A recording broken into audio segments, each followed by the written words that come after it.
olov va axloq uchovsi do'st bo'lib tutanishibdi. Kunlardan bir kuni ular sayrga chiqishibdi. Bir-biridan xavotir olib, suvdan so'rashibdi.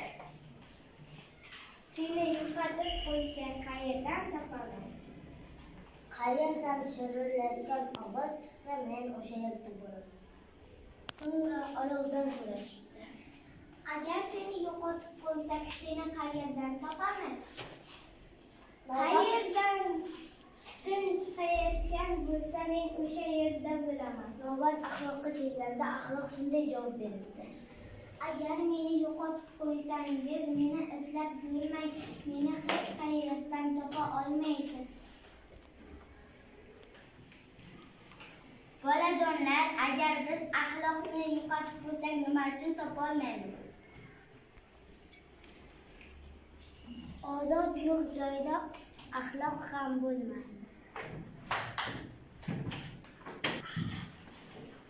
Axloq yo'q joyda tarbiya bo'lmaydi. Axloq yo'q joyda intizom bo'lmaydi.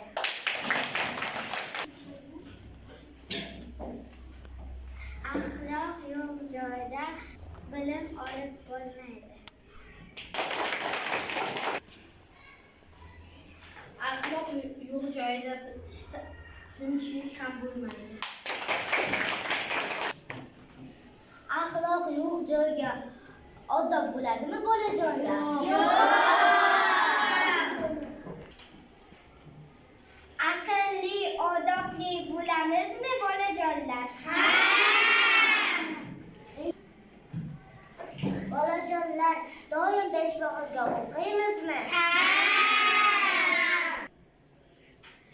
Doimo darslarimizni o'z vaqtida qilamizmi, bolajonlar? Ha!